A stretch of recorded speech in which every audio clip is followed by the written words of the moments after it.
ठीक से पुल करो, ठीक से पुल करो। हाँ, क्या प्रॉब्लम हो रही है आपको?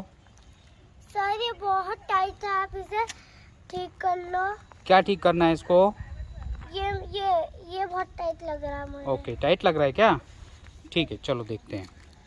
हेलो फ्रेंड्स, आज मैं आपको बताऊंगा कि किस तरीके से हम किसी एक बो को जिसका पॉन्डेज काफ़ी ज़्यादा होता है और जो खींचने में काफ़ी मुश्किल होता है, उन बच्चों के लिए जो नए छोटे बच्चे होते हैं, आर्चर होते हैं, और उन आर्चर्स को शुरुआती तौर पर हल्के बो से मैं रिकमेंड करता हूं कि हल्के बो से उन्होंने तीरंदाजी करनी चाहिए। लेकिन कंपनियों की तरफ से जब किसी धनुष को बनाया जाता है तो हर किसी इंडिविजुअल को ध्यान में रखते हुए धनुष नहीं बनाया जाता। वो सिर्फ उनके लिए एक एज ग्रुप को ध्यान में रखते हुए, एक हाइट को ध्यान में रखते हुए बनाया जाता है। लेकिन चूंकि इंडिविजुअल डिफरेंसेस हैं, फिजिकल परफॉर्मेंस अलग अलग है, बच्चों का ग्रोथ भी अलग अलग है और लाइफस्टाइल भी अलग अलग है, इसीलिए उनकी स्ट्रेंथ भी अलग अलग हो जाती है और कई बार बच्चे असहज हो जाते हैं वो धनुष को खींचने के लिए। ऐसा ही आज मेरे एक आर्चर के साथ हो रहा है। वो एक कंपनी से बो तो मंगाया है, लेकिन उस बो को खींचने में उसे काफ़ी मुश्किलात आ रही है। उसके पीछे कारण है ये लिम्स।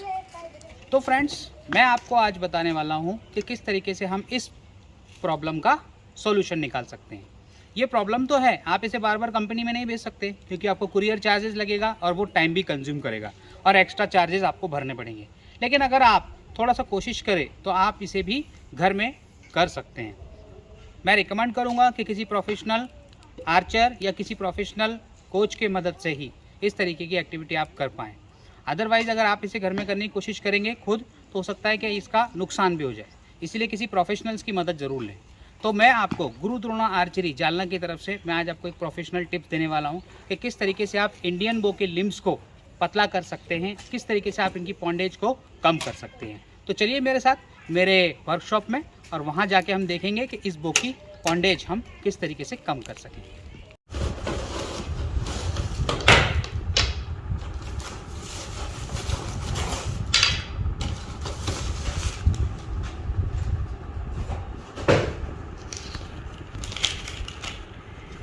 तो फ्रेंड्स, देख रहे हैं आप, ये मेरे पास में एक बो आया हुआ है इंडियन बो रिपेयर करने के लिए मेरे एक फ्रेंड का, जिन्होंने उनके बेटे की जो हाइट है वो दी हुई है और एज दी हुई है, और साथ ही साथ उन्होंने कुछ लिखा है। लिखा उन्होंने मराठी में है, सर सोबत 2 लिंब आणि 1 हँडल पाठवित आहे, कृपया याची योग्य सेटिंग करून द्यावी व लहान मुलांच्या दृष्टीने सदर लिम्स वाकायला प्रॉब्लेम देतात, कृपया लवचिक बनवून पाठवणे की जेणेकरून बो माझ्या मुलाला व्यवस्थित वापरता येईल, धन्यवाद। तो आपको ये बात समझ में आ रही है कि पेरेंट्स को या फिर बच्चे जहाँ पर भी प्रैक्टिस करते हैं वहाँ पर इस तरीके की फैसिलिटीज़ अवेलेबल नहीं है कि वो बो को उनके हिसाब से ट्यून कर सके या उनके हिसाब से बो का इस्तेमाल किया जा सके। इसके लिए ज़रूरी है कुछ एक्सपर्टाइज़ की। तो कुछ एक्सपर्टाइज़ के टिप्स मैं यहाँ आपको दे रहा हूँ, और सभी आर्चरी के कोचिज़ के लिए जो कि इंडियन राउंड को चलाते हैं, एक ज़रूरी है कि थोड़ा सा वुड वर्क या क्राफ्ट वर्क उनको आता हो या वो सीख लें, और जिसके लिए कुछ टूल्स की ज़रूरत पड़ती है वो टूल्स भी वो धीरे धीरे करके इकट्ठे कर सकते हैं। और मैं यकीन के साथ कह सकता हूँ कि आपके लिए वो टूल्स हमेशा काम आएंगे और आपके जो आर्चर्स हैं उनको वो बड़ी बनने में, यानी कि उनको उगने में, आर्चर्स बनने में मदद करेंगे। तो मेरे पास में यहाँ पर ये लिम्ब है, आप देख सकते हैं ये लिम्ब कितना शक्तिशाली मोटा है। मैंने समय बचाने के लिए इस लिम्ब को एक मार्क करके रखा है। इस लिम्ब को मार्क मैंने इसलिए किया है ताकि मुझे ये आइडिया आ जाए कि मुझे ये कहाँ से कम करना है। आप देख सकते हैं मैंने यहाँ पे मार्किंग की हुई है, ये लाइन यहाँ से मार्किंग है। दोनों साइड के जो लिम्स हैं ये काफ़ी हैवी आए हुए हैं, इनकी थिकनेस को मुझे अब थोड़ा सा कम करना पड़ेगा जिससे कि इनका पॉन्डेज मुझे उस बच्चे के अकॉर्डिंग बनाने में आसानी हो। तो दोस्तों, सबसे पहले हम चेक कर लेंगे कि इसका पॉन्डेज कितना है। उसके लिए मैं इस्तेमाल करूँगा, हमारा एक टूल है जो कि बो पॉन्डेज को मेज़र करेगा। ये टूल आपको मार्केट में मिल जाएगा। इसके ज़रिए से हम कोशिश करेंगे कि इसका एक पॉन्डेज निकाल सकें। असेंबल कर लूँगा। ये हमारा पॉन्डेज मीटर है, इसे मैंने LB पे किया हुआ है। LBS पे करके मैं इसे यहाँ से हुक कर लूँगा और इसे पुल करूँगा और पुल करके मैं इसका एक पॉन्डेज चेक करूँगा मेरे चिन तक।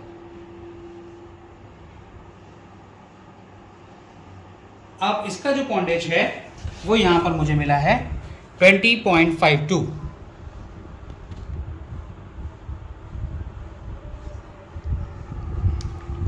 तो अब चलिए हम इसकी प्रोसेस कर लेंगे। अब चूंकि आप देख रहे हैं यहाँ पर मैं बताना चाहता हूँ कि जिस तरीके से हैवी लिम्ब वाले बो हमें इस्तेमाल करने के लिए आ जाते हैं तो उसका परिणाम स्ट्रिंग के ऊपर भी पड़ता है। ये स्ट्रिंग भी देखिए यहाँ से धीरे धीरे करके लूज होना शुरू हो गई है। इसकी जो सर्विंग है वो निकलना, जब इसकी सर्विंग ढीली पड़ जाती है इसका मतलब है कि आपका जो स्ट्रिंग के ऊपर एक्सेस लोड आ रहा है। और स्ट्रिंग के ऊपर एक्सेस लोड आने का कारण ही इसके लिम्स होते हैं, क्योंकि लिम्स हाई पॉन्डेज के बने हुए हैं। छोटे बच्चों के लिए इतने हाई पॉन्डेज के लिम्स की ज़रूरत नहीं होती है। तो चलिए हम इस प्रॉब्लम को सॉल्व कर ही देते हैं। इसीलिए मैंने आपको बताया था कि मैंने यहाँ पर ये मार्किंग भी कर ली है। देखिए एक बार और ध्यान से देखिए, ये आपको नज़र आएगा कि ये किस तरीके से स्ट्रिंग की जो सर्विंग है वो खुल चुकी है। अब धीरे धीरे करके ये स्ट्रिंग टूट जाएगी और हमारा एक बड़ा नुकसान हो जाएगा। और आर्चरी के प्रैक्टिस के दौरान अगर ये स्ट्रिंग टूट जाती है तो कभी कभी हमारे को हानि भी हो सकती है, क्षति भी हो सकती है। तो चलिए समय ना गवाते हुए जल्दी से हम इसे मार्किंग के हिसाब से कट कर लेंगे। इस तरीके से हम इन्हें मार्क कर लेंगे और मार्क करने के बाद में अकॉर्डिंग टू मार्किंग हम इसे कट करेंगे। कट करते समय हमें थोड़ा सा सावधान रखना है। और सावधानी इस बात की है कि ये जो हमने मार्क किया हुआ है हमें इसे बहुत ही हिसाब से उतना ही कट लगाना है। आप चाहें तो किसी आरी का इस्तेमाल कर सकते हैं। ये आरी है, इस आरी का आप इस्तेमाल करके इसे कट लगा सकते हैं। अदरवाइज आप चाहें तो मशीन का इस्तेमाल कर सकते हैं। चूँकि जो मशीन होती है वो ज़्यादा प्रिसाइज और फास्ट काम करती है, इसलिए मैं इस कटर का इस्तेमाल और जल्दी से पहले से एक हल्का सा कट लगा लूँगा।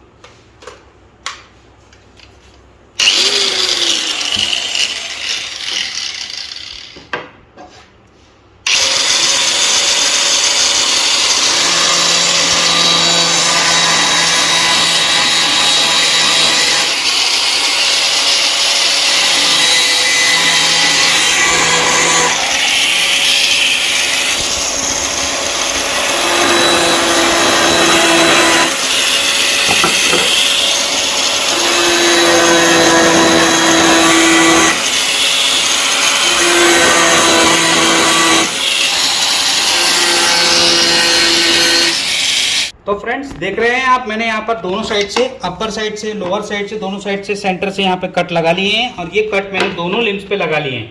अब मैं क्या करूँगा, मैं इसको छीलने की प्रोसेस करूँगा। लेकिन चूंकि आप देख रहे हैं कि मिडिल पार्ट में जो गठान लगी हुई है, ये जो बाम्बू की गठान होती है, इन गठानों पर कट करना आसान नहीं है। इसीलिए हमें यहाँ सावधानी से कट करना पड़ेगा, अदरवाइज ये पूरी लिम्ब खराब हो सकती है। तो हमें इस पर ध्यान देते हुए कट करना है। इसके लिए हमारे पास 2-3 ऑप्शन है। पहला ऑप्शन है कि हम ग्राइंडर की सहायता से इसे घस लें, और अगर इसे घसने में हमें कठिनाई होती है तो फिर हम इसे छील भी सकते हैं। छीलने की प्रोसेस जो है वो मैं आपको साथ साथ दिखाऊंगा। अभी मैं इसे घस लेता हूँ। जो ऊपर का पार्ट है वहाँ से हम घसना शुरू करेंगे ताकि हमें कम जो है थिकनेस को घसना पड़े। और जैसे जैसे कम थिकनेस को हम घसेंगे वैसे वैसे हम ऊपर से नीचे की ओर चले जाएंगे, जिससे कि हमें ज़्यादा थिकनेस की तरफ हमें जाने में कोई तकलीफ ना हो। अगर हम नीचे से ही घसना शुरू करेंगे तो हमें अंदाज़ा नहीं हो पाएगा कि हमें कितना इसे घिसना है। तो चलिए इसे घिस लेते हैं। मैं यहाँ पे ब्लेड बदल दूंगा और ब्लेड बदल के एक बफर लगा दूंगा जो कि मुझे मदद करेगा इस लिम्ब को घिसने के लिए। ये लकड़ी को घिसने वाला एक बफर है जिसे मैं यहाँ पर इस्तेमाल कर रहा हूँ। ये काम करते समय थोड़ा सावधानी रखें।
फ्रेंड्स, अभी आप देख रहे हैं कि मैंने किस तरीके से इसे नीचे की ओर ले जाते हुए ऊपर से घसा है, और ऊपर से घिसने के कारण अब ये थोड़ा थोड़ा यहाँ से पतला हो गया, ठीक है ना। अब हम इसे देख लेंगे एक बार, और ये कितना पतला हो चुका है दोस्तों, काफ़ी पतला हो गया है। अब थोड़ा सा छीलने की प्रक्रिया करेंगे। छीलने की प्रक्रिया थोड़ी क्रिटिकल है, क्योंकि हमें इसे चाकू की सहायता से या किसी कटर की सहायता से छीलना होगा। मैं इसे थोड़ा सा और कट लगा लूँगा, अब थोड़ा तिरछा करके इसे कट लगाऊंगा, जिससे कि ये ब्लेड को जब इसे छीलेंगे तो इसमें एक पकड़ मिल जाए और एक सही रास्ते पे रेशे चले।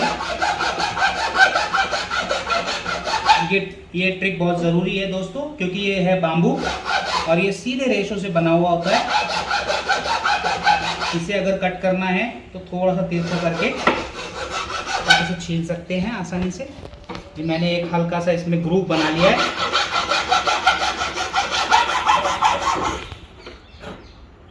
और ऐसे ही मैं दूसरे को भी ग्रूव बना लूँगा।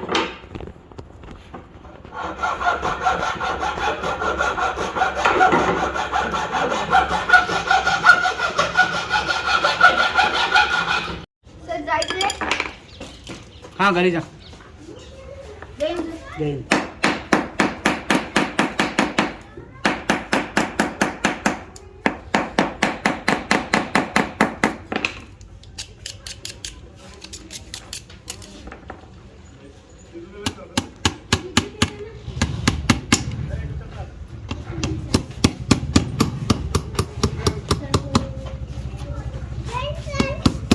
बेटा।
तो फ्रेंड्स, आप देख रहे हैं कि किस तरीके से मैंने ये लिम को यहाँ से काफ़ी हद तक घिस लिया है।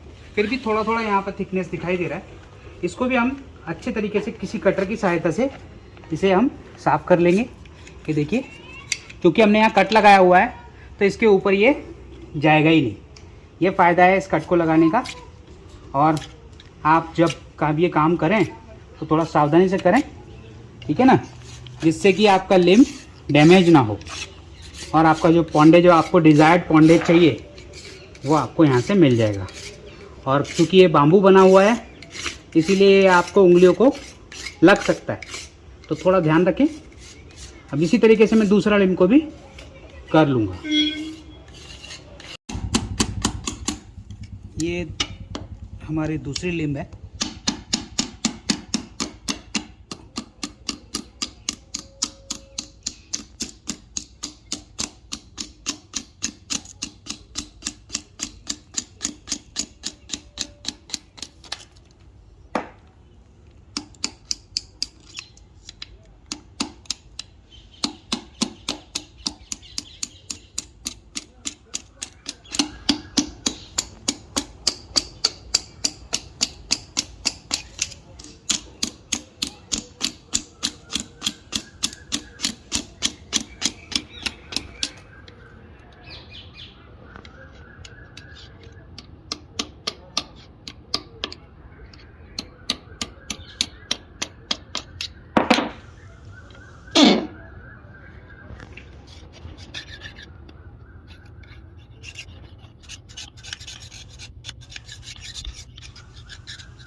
तो दोस्तों देख रहे हैं आप, ये काम काफ़ी मेहनत का है, लेकिन एक बार आपने इसमें एक्सपर्टाइज बना ली तो आप अपने आर्चर्स की हेल्प कर सकते हैं। और जिसको आर्चरी में इंटरेस्ट है वो ये काम ज़रूर सीख लेगा, क्योंकि सीखने से ही ज्ञान बढ़ता है। और आपका जो परफॉर्मेंस है, आप अपने हिसाब से अपने आर्चर्स के लिए उनके परफॉर्मेंस के हिसाब से भी ये चीज़ें बना सकते हैं। और मुझे तो उम्मीद है कि अगर किसी आर्चर को एक अच्छा धनुष बचपन में ही मिल जाए, फिर वो आगे बढ़ता रहता है और कभी पीछे मुड़ के देखता नहीं है। एक हल्की पॉन्डेज वाले बो से अगर शुरुआत की जाए तो आर्चर्स उनकी बॉडी के साथ न्याय कर सकते हैं, उनको किसी प्रकार की इंजरी नहीं होती। इसीलिए ये करना बहुत ज़रूरी है दोस्तों। अब आप देख सकते हैं कि मेरे किए हुए मार्किंग पर ये अच्छे से कट चुका है। अब मैं थोड़ा फिनिशिंग वर्क करके इसे रोपूंगा और फिर मैं आपको फाइनल वर्क दिखा दूंगा।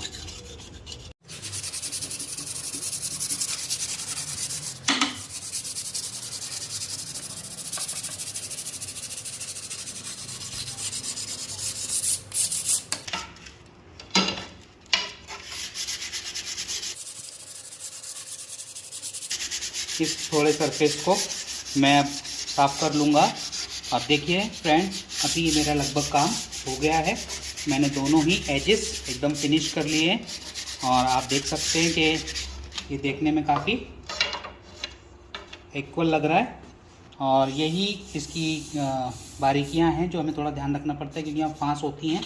तो इस बारीक सैंड पेपर से इसको अगर घस लिया थोड़ा थोड़ा तो भी ये आपको उंगली पे या फिर किसी भी प्रकार के जो रेशे हैं वो नहीं लगने चाहिए। तो रेशे हटाने के लिए हमें ये थोड़ा सा इसे फिनिश कर लेना है।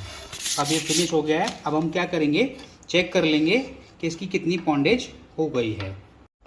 तो दोस्तों देखिए, मैंने ये स्ट्रिंग कर लिया है। अब अपने पास में एक घर में कोई स्केल होगी, उससे हम इसका दोनों लिम्ब्स के बीच में कितना डिस्टेंस है ये चेक कर लेंगे एक बार। दोनों लिम्ब्स का डिस्टेंस लगभग बराबर ही होना चाहिए, तो इसे ब्रेस हाइट के रूप में कहते हैं। तो हम स्केल से चेक कर लेंगे। बेसिकली स्केल से चेक करेंगे क्योंकि इसकी खुद की एक स्केल आती है जिसे बो स्केल बोला जाता है। तो फिलहाल हम इंडियन बो के लिम्ब को ऐसे एक लेमैन की तरह चेक कर लेंगे। मैंने यहाँ पर दिखा रहा हूँ आपको ये 18 दिखा रहा है ऊपर का लिम्ब, और नीचे का लिम्ब भी यहाँ पे चेक कर लेंगे। और ये मैंने यहाँ लगा के चेक किया, ये भी 18 बता रहा है, यानी कि ये लिम्ब दोनों बराबर हैं। अब चेक कर लेंगे इसका ड्रॉ। तो अब मैं इसकी ड्रॉ चेक करूँगा। ये ड्रॉ यहाँ पे 0-0 से आपको दिखा दिया है। मैं चेक करेंगे। अब मेरे चिन तक मैं इसे पूर्ण करूँगा।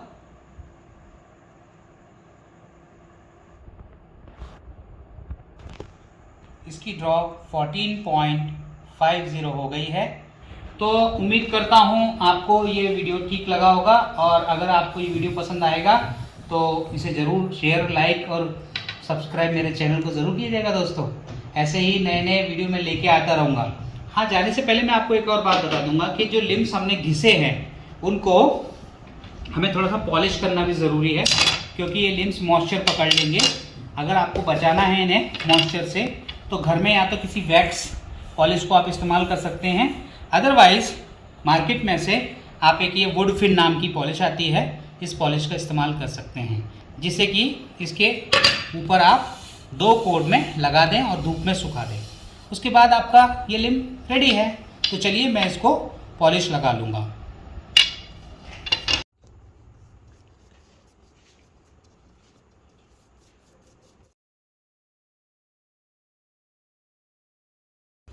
तो देखिए, आप देख रहे हैं दोस्तों, इस तरीके से ब्रश की सहायता से आप आपके लिम्ब को एकदम स्मूथली ये वुड फिल लगा सकते हैं।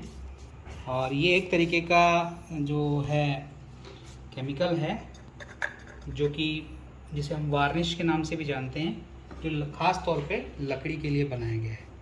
और आप इसे लगाएंगे तो आपके लिम्ब की जो लाइफ है वो काफ़ी ड्यूरेबल रहेगी। और आपका जो लिम्ब है वो ज़्यादातर जो धूप की वजह से बैंड हो जाता है या फिर हीट की वजह से या फिर मॉइस्चर पकड़ लेता है, वैसी प्रॉब्लम आपके इस लिम्ब में नहीं होगी। तो मुझे उम्मीद है कि आपको यहाँ तक बताए गए इस ट्यूटोरियल में आपको सब बातें समझ में आई होंगी और आप इस हिसाब से अपने घर में भी आपके लिम्स को तैयार कर सकते हैं। ये मेरा एक लिम्ब तैयार हो गया।